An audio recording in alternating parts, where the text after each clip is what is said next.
Good evening. आज से हम आप लोगों को नाइन्थ क्लास के साइंस, फिज़िक्स और chemistry UP board Hindi medium का सिलेबस डिस्कस करेंगे। मोस्टली हम इसमें केवल फिज़िक्स और केमिस्ट्री के टॉपिक्स को ही डिस्कस करेंगे। क्लास नाइन्थ का UP board Hindi medium. Class ninth के यूपी बोर्ड के इंग्लिश मीडियम का लेक्चर हमने ऑलरेडी अपने प्लेलिस्ट में अपलोड कर रखा है, आप चाहे तो उसे देख सकते हैं। बेसिकली हम यहाँ डिस्कस करने वाले हैं हिंदी मीडियम के लिए। साइंस में 3 पोर्शन होते हैं, फिजिक्स, केमिस्ट्री और बायो, जिनमें एक हो गया फिजिक्स। फिजिक्स की स्पेलिंग आप लोग ध्यान दीजिएगा, PHYSICS। और दूसरा हो गया केमिस्ट्री।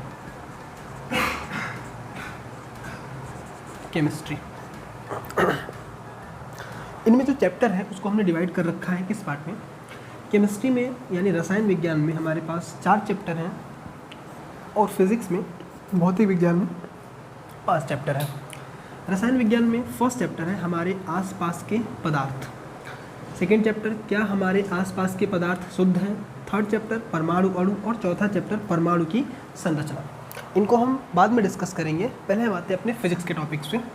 फिजिक्स में हमें 5 चैप्टर स्टडी करना है। पहला चैप्टर गति, सेकेंड चैप्टर बल व गति के नियम, थर्ड चैप्टर गुरुत्वाकर्षण, फोर्थ चैप्टर कार्य ऊर्जा और शक्ति, 5वां चैप्टर ध्वनि। ये हमारे फिजिक्स और केमिस्ट्री के सिलेबस हो गए। यहाँ हमने पहले ही मेंशन कर रखा है कि आज हम पहला लेक्चर स्टार्ट कर रहे हैं। पहले लेक्चर में हम फिजिक्स का फर्स्ट चैप्टर स्टार्ट करेंगे, गति को स्टार्ट हम करते हैं आज।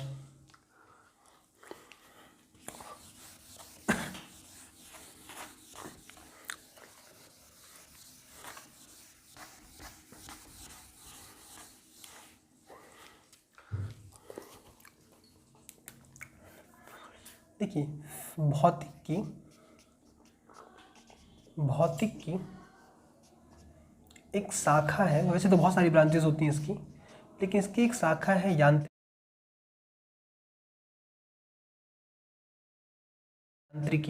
मैकेनिक्स।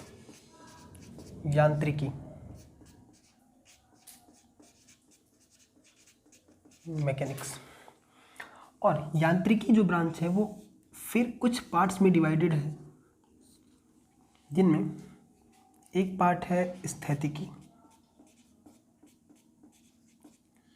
एक है गतिकी। स्थैतिकी मीन्स स्थिति विज्ञान बोलते हैं उसको, और एक आता है गति विज्ञान,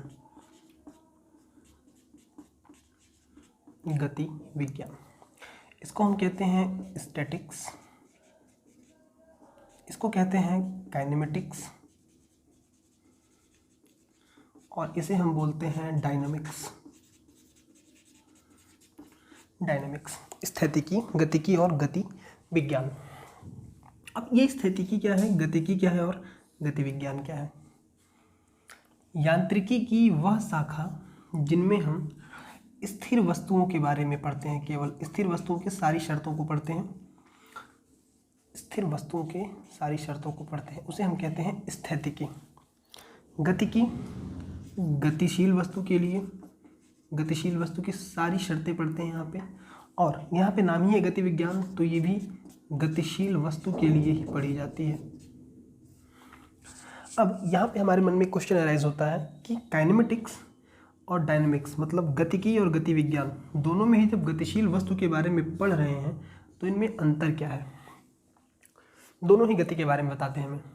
तो आपको हम बताते हैं, हमारा फर्स्ट चैप्टर था गति, और सेकेंड चैप्टर का नाम था हमारे बल और गति के नियम।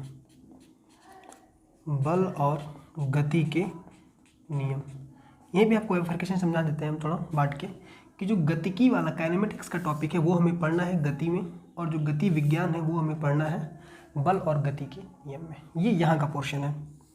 अब इनमें अंतर क्या है।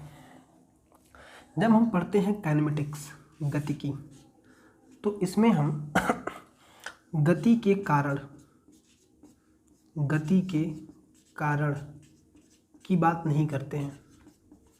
गति के कारण की बात नहीं की जाती है, और हमको पता है कि किसी वस्तु में गति कौन उत्पन्न करता है, तो गति का जो कारण होता है वो होता है बल। तो इस वाले चैप्टर में हम बल की बात नहीं करेंगे, मतलब फर्स्ट चैप्टर में हमें पूरी कहीं बल की बात करनी ही नहीं है। हम बात किसकी करेंगे, हम बात करेंगे वहाँ वेग की, दूरी की, त्वरण का, समय का। हम यहाँ इन चीज़ों के बारे में डिस्कशन करेंगे, कहीं बल का कोई चर्चा नहीं होगा। और बात करते हैं गतिकी की, तो गतिकी भी यही शाखा है, लेकिन यहाँ पे हम गति उत्पन्न करने का जो कारण होगा, जो गति के कारण होंगे, हम उसकी गति के कारण की चर्चा करेंगे। गति के कारण की चर्चा करते हैं, मतलब यहाँ पे हम बल की बात करते हैं। डायनामिक्स में सारी बातें बल से रिलेटेड होंगी, मतलब यहाँ मोस्टली पहले बल ही समझना होता है हमको कि बल है क्या, बल के प्रकार क्या है, बल कैसे गति उत्पन्न करता है, बल कितनी गति उत्पन्न करेगा और बल क्या क्या कर सकता है। तो इस वाले पोर्शन में बेसिकली हमें पूरा बल पे ध्यान देना होता है, लेकिन इस वाले पोर्शन में हमें बल पे ध्यान नहीं देना होता है। तो हमने कहा कि हमारा फर्स्ट चैप्टर है गति, तो गति किसका पोर्शन है, काइनेमेटिक्स यानी गतिकी का। और गतिकी में हम यहाँ पे बल की कोई चर्चा नहीं करेंगे, हम बार बार कैलकुलेशन करते हैं वेग, दूरी, त्वरण, इन सब चीज़ों का। क्लियर। तो ये बेसिक इंट्रोडक्शन था कि आपको इस चैप्टर में पढ़ना क्या है। इंट्रोडक्शन मीन्स परिचय, ये एक बेसिक परिचय था कि हमको इस चैप्टर में पढ़ना क्या है या किसके बारे में पढ़ना है। चलिए आप लिख लीजिए इसको या फिर स्क्रीनशॉट ले लीजिए, फिर हम आगे डिस्कशन करते हैं।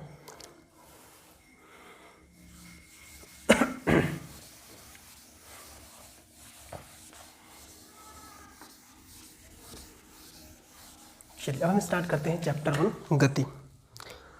गति पढ़ने से पहले हम कुछ टर्म्स पढ़ेंगे, जैसे हम समझेंगे पहले विराम किसे कहते हैं, फिर हम समझेंगे गति किसे कहते हैं, फिर एक कथन देखेंगे कि गति और विराम सापेक्ष पद हैं, सापेक्ष पद है। फिर इस स्टेटमेंट का मतलब समझेंगे कुछ एग्जांपल्स के साथ, कुछ उदाहरण के साथ। फिर हम नेक्स्ट टॉपिक क्या पढ़ेंगे, नेक्स्ट टॉपिक हम पढ़ेंगे कि जैसे ही कोई वस्तु गति में आती है तो उसके साथ कुछ टर्म्स आके डायरेक्टली अटैच कनेक्ट हो जाते हैं। कौन कौन से वो टर्म है भाई, पहला होगा दूरी, फिर आएगा विस्थापन, फिर हम पढ़ेंगे इन दोनों का अंतर, इन दोनों में अंतर क्या है, और इनसे रिलेटेड कुछ आंकिक प्रश्न, न्यूमेरिकल्स भी लगाएंगे हम, कुछ आंकिक प्रश्न भी लगाएंगे हम। फिर हम पढ़ेंगे चाल, और फिर पढ़ेंगे वेग, चाल और वेग, और फिर इनके अंतर के बारे में पढ़ेंगे कि इनमें क्या अंतर है, चाल क्या बताता है, वेग क्या बताता है, इनमें अंतर क्या है, और फिर इनसे रिलेटेड भी कुछ आंकिक प्रश्न देखेंगे। और इसके बाद एक और टर्म आएगा, एक और टर्म आएगा लास्ट, त्वरण। त्वरण एक्सेलरेशन, ये क्या होता है, इसका सिंबल होता है ए, इसका सिंबल होता है वी। इसको भी हम वी से दिखाते हैं, इसको एस से या डी से, जो भी इसके सिंबल होंगे आप जैसा यूज़ कर लें, कोई दिक्कत नहीं है। तो इन चीज़ें पहले हम बारी बारी समझते हैं, फिर इनके आगे डिस्कशन करेंगे। अब सबसे पहला हेडिंग लगाते हैं विराम, सबसे फर्स्ट हेडिंग लगाते हैं विराम। विराम होता क्या है, विराम को हम ऐसे डिफाइन करते हैं कि यदि किसी वस्तु की स्थिति में समय के साथ परिवर्तन ना हो, समय के साथ परिवर्तन ना हो। अगर किसी वस्तु की स्थिति में समय के साथ परिवर्तन नहीं होगा तो हम बोलेंगे कि वस्तु कैसे है, विराम में है। जैसे सपोज हमने एक ऑब्जेक्ट को देखा, कोई वस्तु थी, उसे मैंने ओ बिंदु पर रख दिया, किसी ओ बिंदु पर कहीं रख दिया, शुरुआत में t बराबर 0 सेकेंड समय पे, फिर मैंने उसे 2 सेकेंड के बाद देखा, तब भी वो वहीं था, फिर मैंने उसे 4 सेकेंड के बाद देखा, फिर मैंने उसे घंटे भर बाद देखा, 1 घंटे बाद देखा, तब भी वो वहीं था। तो यहाँ से हम ये समझ सकते हैं कि अगर किसी ऑब्जेक्ट की स्थिति में, किसी वस्तु की स्थिति में समय के साथ परिवर्तन ना हो तो इन दैट केस वो वस्तु क्या बोली जाएगी, विराम में कही जाएगी। चलिए अब हम बात करते हैं गति की। दूसरा हेडिंग गति। अभी गति क्या है भाई, इसका जस्ट अपोजिट डेफिनेशन कि यदि वस्तु की स्थिति में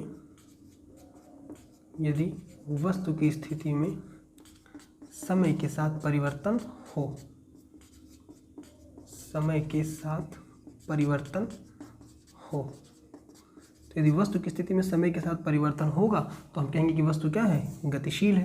सपोज मैंने किसी ऑब्जेक्ट को, किसी वस्तु को ओ बिंदु पे रखा, t बराबर 0 समय पे, 0 सेकेंड पे। 2 सेकेंड के बाद जब मैंने उसे देखा तो वो ऑब्जेक्ट अब ओ पे ना होके ए पे चला गया।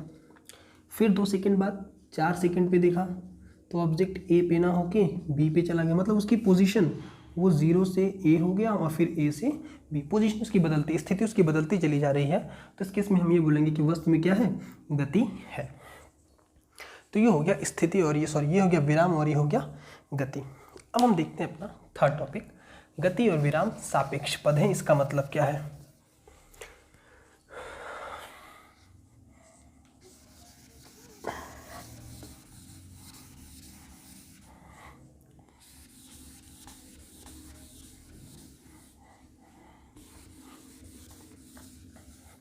अब हम देखते हैं गति और विराम सापेक्ष पद है, इसका मतलब क्या है।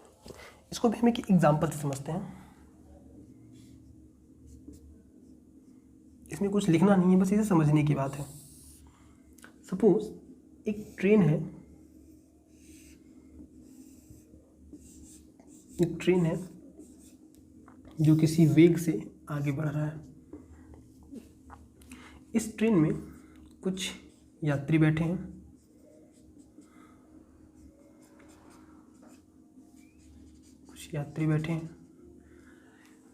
और इस ट्रेन के बाहर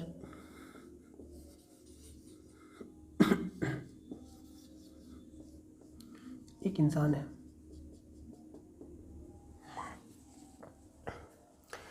जब ये ट्रेन गतिशील था तो इस स्थिति में ये वाला आदमी इस वाले आदमी के सापेक्ष स्थिर है, विराम में है। ट्रेन चल रही है लेकिन ये वाला इंसान इस इंसान के सापेक्ष, मतलब इसके देखने में ये कैसा होगा, विराम में होगा। और जब ये वाला इसे देखेगा तो भी ये कैसा होगा, विराम में होगा। ये एक दूसरे के सापेक्ष विराम में है। लेकिन क्या ये एग्जैक्टली विराम में है? मतलब क्या ये हर तरीके से विराम में है? जैसे समझिए, अगर हम बात करें इस इंसान की, तो जब ये इंसान देखेगा तो ट्रेन भी चल रही है, साथ साथ ट्रेन के साथ ये आदमी भी चल रहा है, और इसके देखने में ये वाला आदमी भी गतिशील है। तो इसके हिसाब से ये दोनों गति में हैं, लेकिन इसके हिसाब से ये क्या है, रेस्ट में है, मतलब विराम में है। वैसे ही इस आदमी के देखने में ये पेड़ विराम में होगा, लेकिन जब ये वाला इंसान देखेगा तो पेड़ भी गति में होगा, मतलब पीछे चलता चला जाएगा, और ये वाला इंसान भी गति में होगा, पीछे चलता चला जाएगा।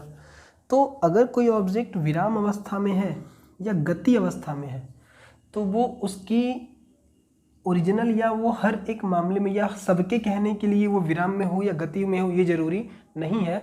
ये हमेशा एक दूसरे के सापेक्ष देखे जाते हैं कि अगर ये इसके रिस्पेक्ट में, इसके सापेक्ष अगर ये विराम में है तो इसके रिस्पेक्ट में ये गति में होगा। मतलब कोई भी ऑब्जेक्ट जो गति और विराम होते हैं वो एक दूसरे के सापेक्ष देखे जाते हैं, किसी के सापेक्ष देखे जाते हैं। क्लियर? तो इस नाते हम कहते हैं गति और विराम सापेक्ष पद है। मतलब इनको कभी भी अगर डिटरमाइन करना हो, कभी भी इनकी गणना करनी हो, तो हमेशा हम किसी के सापेक्ष बात करते हैं कि हाँ ये इसके सापेक्ष ये वस्तु गतिशील है, इसके सापेक्ष ये वस्तु विराम अवस्था में है। तो ये हो गया आपका गति और विराम सापेक्ष पद है।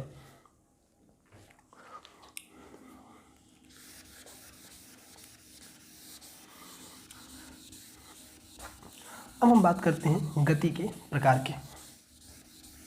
बात करते हैं गति के प्रकार की।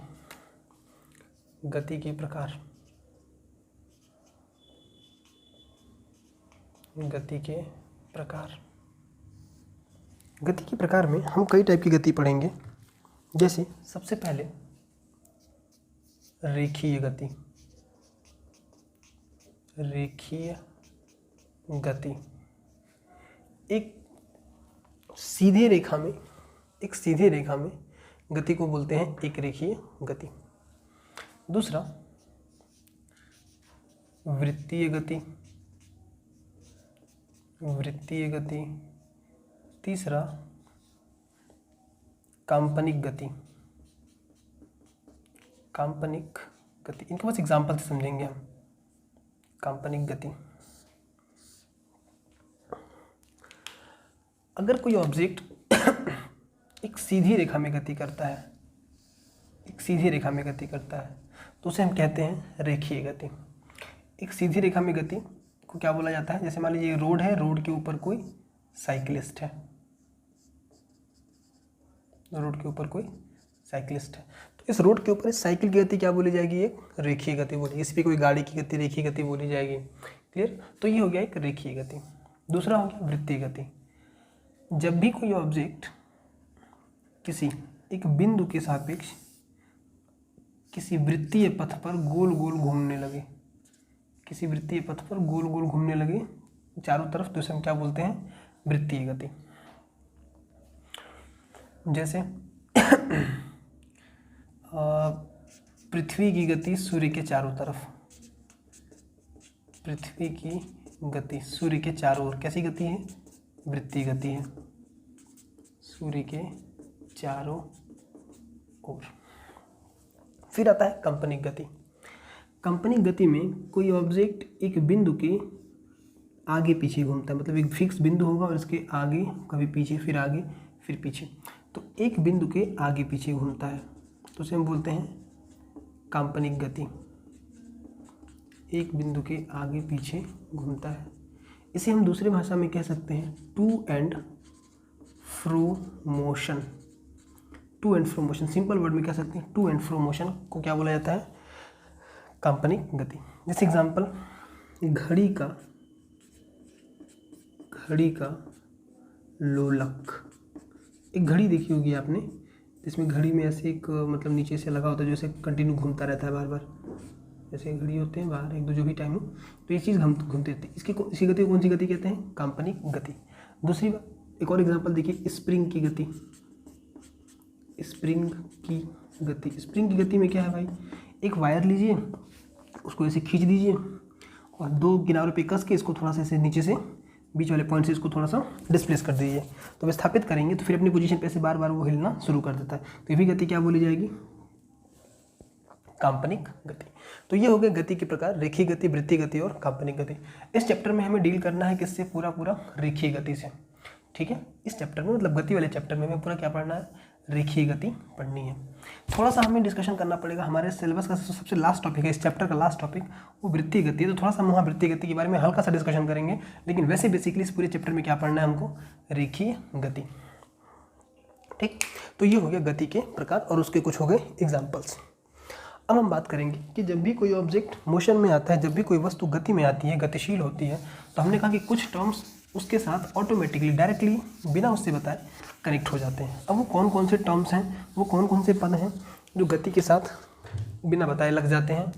तो गति के साथ जो पद लगते हैं वो होते हैं दूरी, विस्थापन,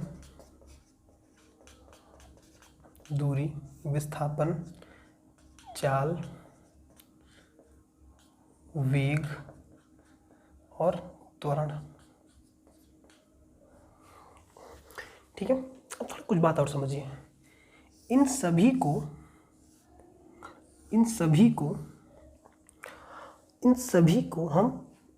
के मान को हम गणना कर सकते हैं, कैलकुलेट कर सकते हैं। न्यूमेरिकल अगर आता है, आंकिक प्रश्न आता है, तो इन सभी के मान को हम गणना कर सकते हैं, पहली बात। और भौतिक में जिन जिन चीज़ों की हम गणना करते हैं उन्हें हम कहते हैं भौतिक राशियाँ, उन्हें हम कहते हैं भौतिक राशियाँ। वो सारी राशियाँ जिनकी हम गणना कर सकें और जो भौतिकी के नियमों का पालन करें उन्हें क्या बोलते हैं हम लोग? भौतिक राशियाँ। भौतिक राशियाँ अपने आप में दो प्रकार की होती हैं, एक होता है अदिश राशि और एक होता है सदिश राशि। अदिश राशि और सदिश राशि मतलब कुछ राशियाँ ऐसी होती हैं जिनके लिए मुझे या हमें केवल परिमाण की आवश्यकता होती है, केवल परिमाण की आवश्यकता होती है। और कुछ राशियाँ, परिमाण मतलब संख्यात्मक मान, जिनको बताने के लिए मुझे बस संख्यात्मक मान की ज़रूरत हो। और कुछ राशियाँ ऐसी होती हैं जिन्हें बताने के लिए मुझे परिमाण के साथ साथ दिशा की भी ज़रूरत पड़े, परिमाण के साथ साथ दिशा की भी ज़रूरत पड़े, मतलब संख्यात्मक मान भी हो और दिशा भी हो, तो इन दैट केस उस राशियों को हम क्या कहते हैं, सदिश राशियाँ। जैसे अदिश राशियों में आ गया दूरी, जैसे हम कह रहे हैं कि हम 10 किलोमीटर गए, तो 10 किलोमीटर बताते समय मुझे ये बताने की ज़रूरत नहीं है कि हम किस दिशा में गए, तो इस राशि 10 किलोमीटर दूरी क्या होगा, एक अदिश राशि हो गया। जैसे द्रव्यमान, जैसे हम कह रहे हैं 5 किलोग्राम, कोई चीज़ 5 किलोग्राम है, तो बस मुझे ये बताना है कि संख्यात्मक मान कितना, 5 किलोग्राम है। डायरेक्शन मतलब उसकी दिशा बताने की कोई ज़रूरत हमको नहीं है। तो दूरी हो गया, द्रव्यमान हो गया, और भी बहुत सारी राशियाँ हैं, क्षेत्रफल हो गया, और भी बहुत सारी राशियाँ हैं, समय हो गया। इन सारी राशियों को बताने के लिए हमें परिमाण की आवश्यकता होती है दिशा की आवश्यकता नहीं होती है। लेकिन वहीं कुछ राशियाँ ऐसी होती हैं जिनमें हम दिशा के साथ साथ परिमाण की भी व्याख्या की बात करते हैं। उनमें कौन कौन सी राशियाँ हो गई, जैसे वेग हो गया, त्वरण हो गया, बल हो गया, संवेग हो गया। ये सारी राशियाँ क्या हैं, ये सब जब भी इनकी बात करेंगे तो हमें दिशा बताना बहुत ज़रूरी होता है। ऐसी बहुत सारी राशियाँ हैं, इन्हें हम कुछ की बात कर रहे हैं। जैसे हम टॉपिक पढ़ते जाएंगे हम जानते हैं कि कौन सी राशियाँ अदिश हैं, कौन सी राशियाँ सदिश हैं। हम जब भी इनकी बात करेंगे इन राशियों की, तो मुझे इनको समझने के लिए हमेशा इनके संख्यात्मक मान के साथ साथ इनकी दिशा भी हमेशा बतानी होती है। तो अब हम पढ़ेंगे बारी बारी इन सारी टॉपिक्स के बारे में। जैसे जैसे टॉपिक्स आएंगे हम ये भी देखते चलेंगे इनमें से कौन सी राशियाँ अदिश हैं, कौन सी राशियाँ सदिश हैं। एक चीज़ और, जैसे अगर दूरी मापना हो तो हम किस में मापते हैं, किलोमीटर में या फिर मीटर में, सही है। किलोग्राम, द्रव्यमान मापना हो तो हम मापते हैं किलोग्राम में या फिर ग्राम में। तो ये किलोमीटर, मीटर, किलोग्राम, ग्राम, ये सब इनके मात्रक कहे जाते हैं। तो राशियों के मात्रक भी हमें जानने जरूरी होते हैं कि मतलब उस राशि को किस में मापा गया है। जिसमें मापा जाता है उसे हम क्या कहते हैं, मात्रक कहते हैं। जिसमें मापा जाता है राशियों को उसे मात्रक कहते हैं।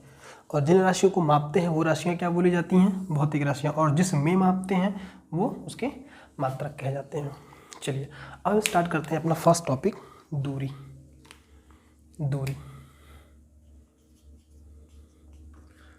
डिस्टेंस।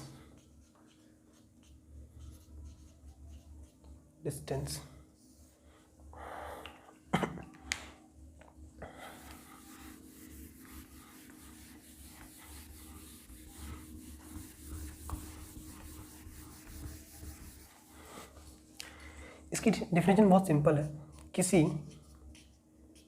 गतिशील वस्तु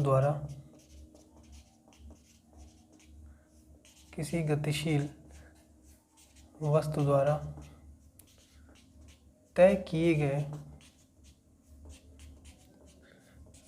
पथ की लंबाई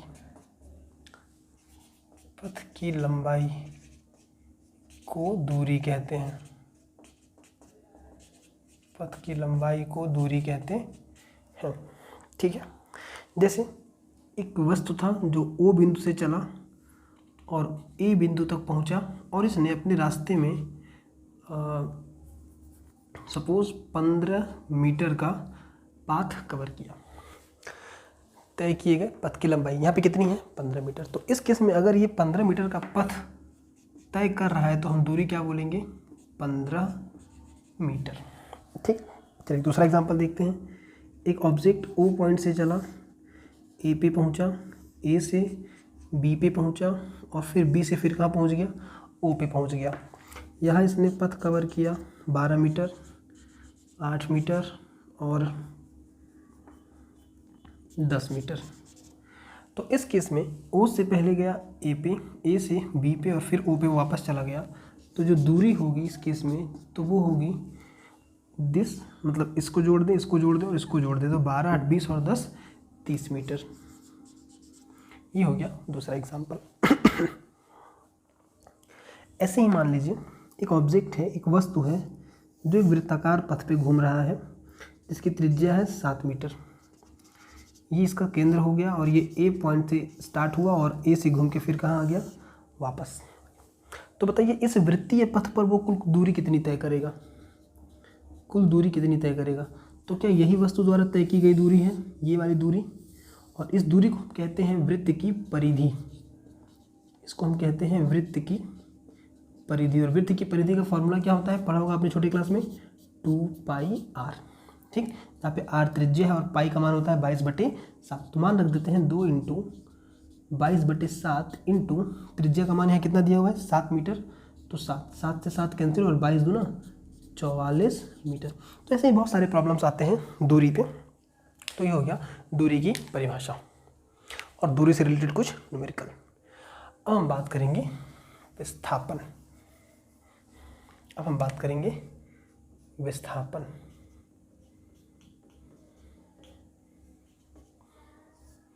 डिस्प्लेसमेंट।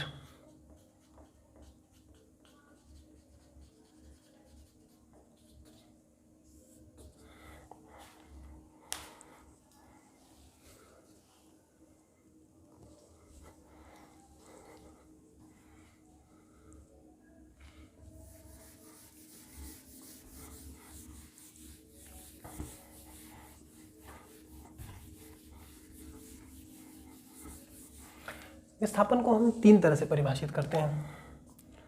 पहला तरीका, किसी विशिष्ट दिशा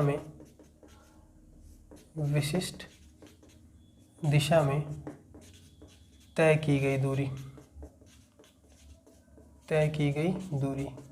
क्या कही जाएगी, विस्थापन। अब यहाँ पे एक बात ध्यान देने वाली बात है कि दूरी तो होगा, लेकिन इसके साथ साथ हम दिशा की भी बात करेंगे, तो क्या बन जाएगा, विस्थापन बन जाएगा। दूसरी परिभाषा, किसी गतिशील वस्तु में प्रारंभिक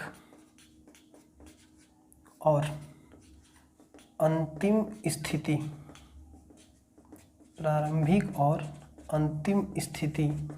के बीच के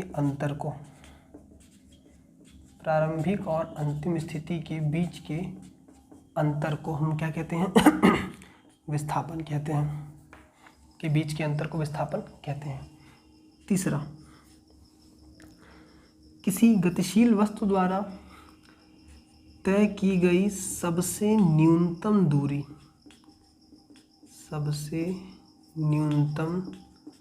दूरी भी क्या बोला जाएगा, विस्थापन। अब ये 3 डेफिनेशन हम अप्लाई करते हैं। 3 डेफिनेशन अप्लाई करके हम कुछ प्रॉब्लम्स लगाते हैं। चलिए, जैसे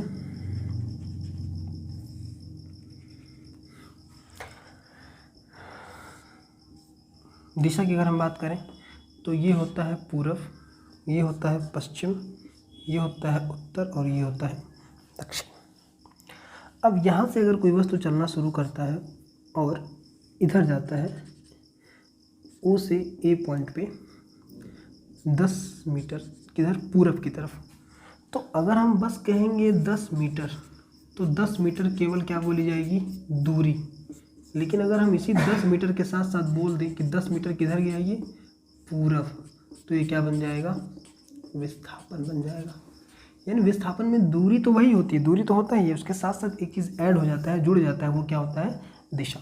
तो हम कह सकते हैं कि दूरी प्लस दिशा क्या बन जाता है, विस्थापन। यहाँ लिख देते हैं दूरी प्लस दिशा बताने लगता है हमें, क्या बताता है, विस्थापन बताता है। दूरी प्लस दिशा हमें विस्थापन बताता है। तो ये हो गया आपका दूरी और ये हो गया विस्थापन। चलिए अब इसमें हम कुछ प्रॉब्लम कर लेते हैं विस्थापन पे। चलिए देखते हैं यहाँ पे एक वस्तु है,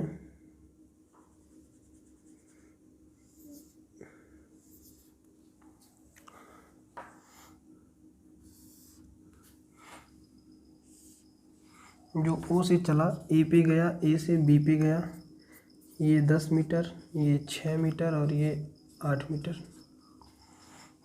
ओ से ए से बी और फिर ए से बी से ओ। तो इस केस में दूरी क्या होगी, दूरी होगी 10 मीटर, 6 16 मीटर और 8 24 मीटर। लेकिन विस्थापन क्या होगा इस केस में, विस्थापन। अब परिभाषा अप्लाई करते हैं। विशिष्ट दिशा में तय की गई दूरी, यहाँ दिशा की बात नहीं है। प्रारंभिक और अंतिम स्थिति के बीच का अंतर। इस फिगर में हम देख पा रहे हैं कि वस्तु ने जहाँ से अपनी गति प्रारंभ की थी, जैसे ओ से चलना शुरू किया था वो, और फिर घूम के वापस कहाँ आ गया है, वो ओ पे। तो प्रारंभिक स्थिति भी यही थी और अंतिम स्थिति भी यही है। तो इनके बीच का अंतर क्या होगा? इसके बीच का अंतर होगा 0। कोई जगह नहीं बच रही ना, जहाँ से उसने अपने शुरू किया था अपने आप को वहीं ख़त्म कर लिया। तो जहाँ से शुरू किया वहीं ख़त्म करने की वजह से प्रारंभिक और अंतिम स्थिति के बीच में कोई अंतर नहीं रहा, इस तरह विस्थापन क्या हो गया? 0 हो गया। तो एक चीज़ हमें यहाँ से देखने को मिला कि अगर कोई वस्तु गति में है तो उसके पास दूरी है, ठीक है, लेकिन विस्थापन होगा ये जरूरी नहीं है। विस्थापन के लिए हम देखते हैं प्रारंभिक और अंतिम स्थिति के बीच का अंतर। चलिए और दूसरा अप्लाई कर लेते हैं। चलिए मान लीजिए एक वस्तु है जो किसी वर्ग के पथ पे चल रहा है। वो O पॉइंट से चला, पहले वो A तक पहुंचा, फिर वो B तक पहुंचा, फिर कहाँ पहुंचेगा? वो C तक पहुंचेगा। अगर ये दूरी है 4 मीटर, ये दूरी है 4 मीटर, ये दूरी है, क्योंकि वर्ग है तो सारी भुजाएं क्या होंगी? बराबर। तो इस केस में बताइए दूरी कितनी होगी? वो B पॉइंट पे रुक गया है तो C पॉइंट पे, सॉरी, तो दूरी कितना? ये वाली दूरी प्लस ये 4 + 4 + 8, तो ये आ गया, दूरी का मान आ गया 12 मीटर। लेकिन अगर हम पूछे इस केस में विस्थापन क्या होगा, तो जो विस्थापन का मान होगा, हमने क्या किया यहाँ पे? प्रारंभिक और अंतिम स्थिति के बीच का अंतर। तो ये प्रारंभिक स्थिति है, मोशन खत्म हो गया, तो इनके बीच की दूरी, ये अंतर। अब देखो, क्योंकि वर्ग बना रहा है तो जितनी भुजा ये होगी उतनी ही भुजा ये भी होगी। तो विस्थापन कितना आ गया भाई? 4 मीटर। तो हम कोई भी फॉर्मूला अप्लाई कर लेते हैं। अब जैसे एक बात और सोचो कि A से O से C तक जाने का सबसे न्यूनतम पथ, सबसे न्यूनतम दूरी कौन सी होगी? तो O से C तक जाने का सबसे न्यूनतम दूरी यही है, सबसे आसान यही तरीका है। तो O से C तक जाने की जो सबसे न्यूनतम दूरी होगी वही विस्थापन होगा। तो ऐसे भी 4 मीटर आएगा। या फिर प्रारंभिक और अंतिम स्थिति के बीच का अंतर जो होता है वही क्या बोला जाता है? विस्थापन। तो हम ऐसे ही विस्थापन का कैलकुलेशन कर लेते हैं। चलिए वो सर्कल वाला एग्जाम्पल, वृत्त वाला एग्जाम्पल देख लेते हैं। 7 मीटर का वृत्ताकार पथ, ये O और ये A बिंदु से चला और फिर ये A बिंदु पे वापस यहाँ आके रुका। तो दूरी कितनी? दूरी होगी परिधि के बराबर। तो परिधि कितनी? 2πr। या 2 × पाई का मान 22/7 × 7 कैंसिल आउट, तो आ गया 44 मीटर। ये हो गया दूरी। लेकिन इस स्थिति में विस्थापन कितना?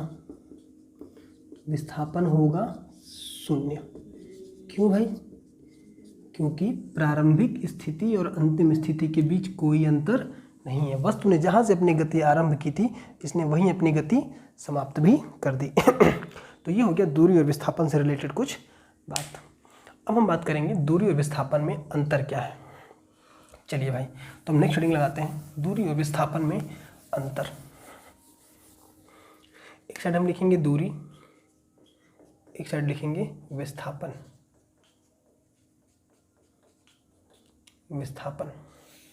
और फिर देखते हैं इनमें अंतर क्या है। सबसे पहला अंतर कि दूरी जो होता है वो तय किया गया पथ होता है, तय किया गया पथ। विस्थापन क्या होता है भाई? विस्थापन जो होता है वो होता है प्रारंभिक और अंतिम स्थिति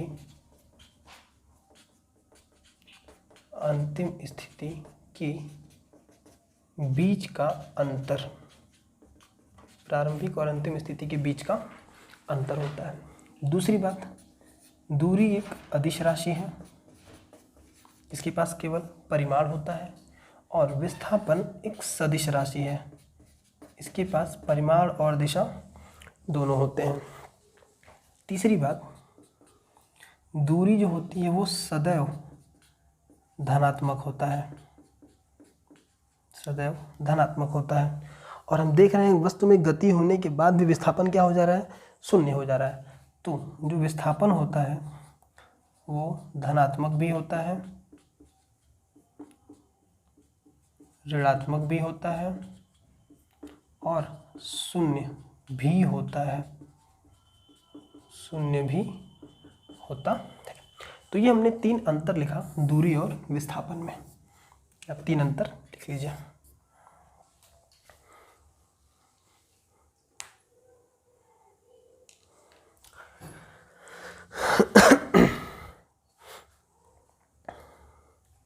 तो ये हमारा पहला लेक्चर था जिसमें हमने गति का इंट्रोडक्शन दिया, मतलब गति से परिचय देखा, फिर गति के प्रकार देखे, विराम को समझा, गति को समझा, फिर गति और विराम सापेक्ष पद है इसके बारे में समझा, फिर हमने दूरी और विस्थापन देखा, दूरी विस्थापन से रिलेटेड कुछ प्रॉब्लम्स बताए। अब कल हम स्टार्ट करेंगे इसका दूसरा क्लास, मतलब इसकी दूसरी क्लास में हम अभी दूरी और विस्थापन से रिलेटेड कुछ प्रॉब्लम बताएंगे और इसके बारे में कुछ और, क्योंकि यहाँ पे एक टर्म आया है कि विस्थापन ऋणात्मक हो सकता है। अभी ऋणात्मक का अर्थ क्या है ये समझते हैं, ये हम लोग कल की क्लास में समझेंगे और फिर आगे हम डिस्कशन करेंगे चाल, वेग, इनमें अंतर और इनके प्रकार। तो सेकंड क्लास के लिए वेट करिए। आज के लिए बस इतना ही। Thank you.